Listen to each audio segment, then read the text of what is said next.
Thank you, Senator Grassley. Ms. Bondi, if you're successful in your nomination, this Democrat would like to give you 3 words of advice. Answer Grassley's letters. You'll never hear the end of it if you don't. At issue, I believe, in this nomination hearing is not your competence nor your experience. At issue is your ability to say no. More than any other cabinet official, the Attorney General has to be prepared to put the Constitution first and even tell the President of the United States you're wrong. The political danger and personal costs of such a decision are well documented. You have only to ask former Attorney General Jeff Sessions and Bill Barr, whom Donald Trump sacked for lack of loyalty. And so I have 3 basic questions I'd like to ask you. Most Americans believe that central to the peaceful transition of power in a democracy is the acceptance of the results of an election. To my knowledge, Donald Trump has never acknowledged the legal results of the 2020 election. Are you prepared to say today under oath without reservation that Donald Trump lost the presidential contest to Joe Biden in 2020? Ranking Member Durbin, President Biden is the President of the United States. He was duly sworn in, and he is the President of the United States. There was a peaceful transition of power. President Trump left office and was overwhelmingly elected in 2024. Do you have any doubts that Joe Biden had the majority of votes, electoral votes, necessary to be elected president in 2020? You know, Senator, all I can tell you as a prosecutor is from my firsthand experience.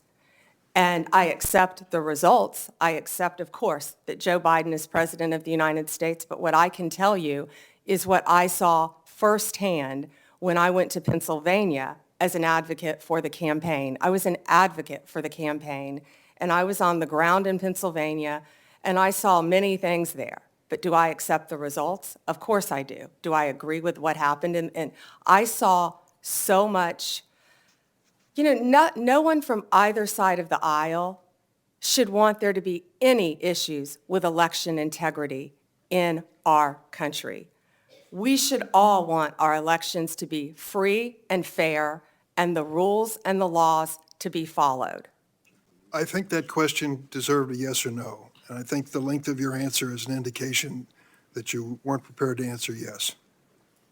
Have you heard the recording of President Trump on January 2nd, 2021, when he urged the Secretary of State of Georgia to, quote, find 11,780 votes and declare him the winner of that state? No, I've heard about it through clips, but no, Senator, I've not heard it. What was your reaction to President Trump making that call? I would have to listen to the tape, Senator. Well, the quote that I give you is exact. He said to the Georgia Secretary of State, find 11,780 votes. Do you have the entire context of that call? I feel like it was much longer than that and may have been taken out of context. It was an hour long. Right. And you can certainly listen to it. I hope you will.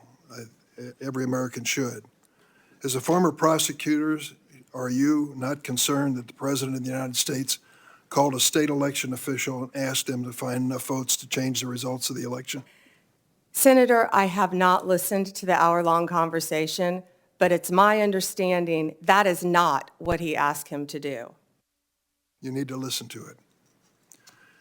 Let me ask a third question. Do you believe that the January 6 rioters who've been convicted of violent assaults on police officers should be pardoned?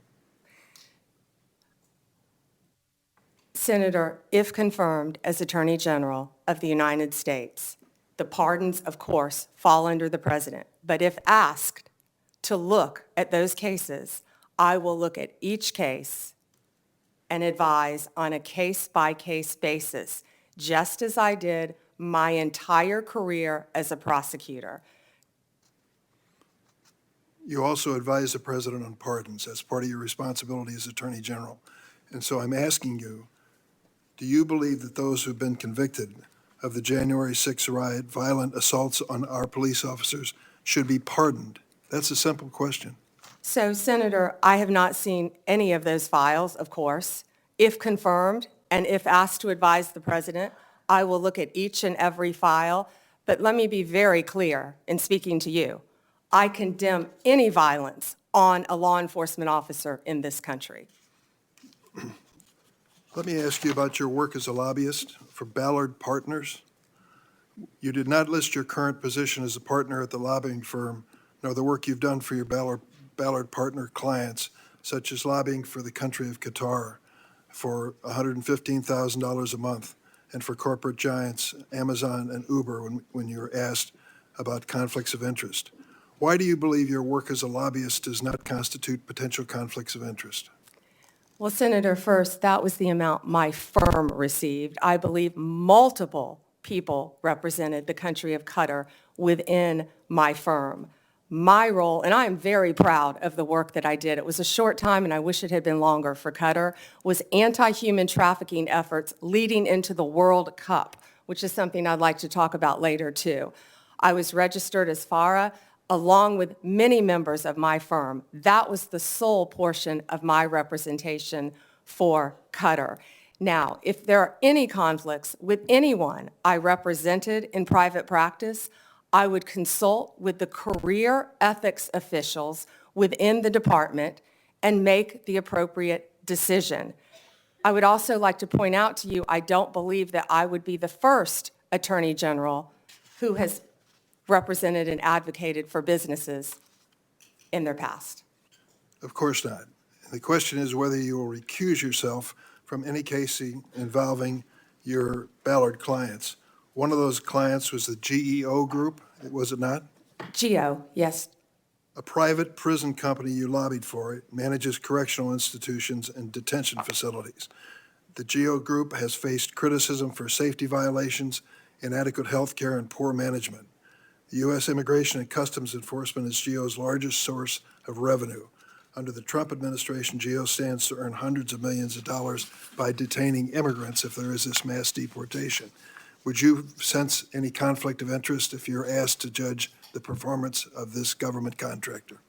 Senator, I will consult with the career ethics officials within the Department of Justice and make the appropriate decision. Thank you, Mr. Chairman.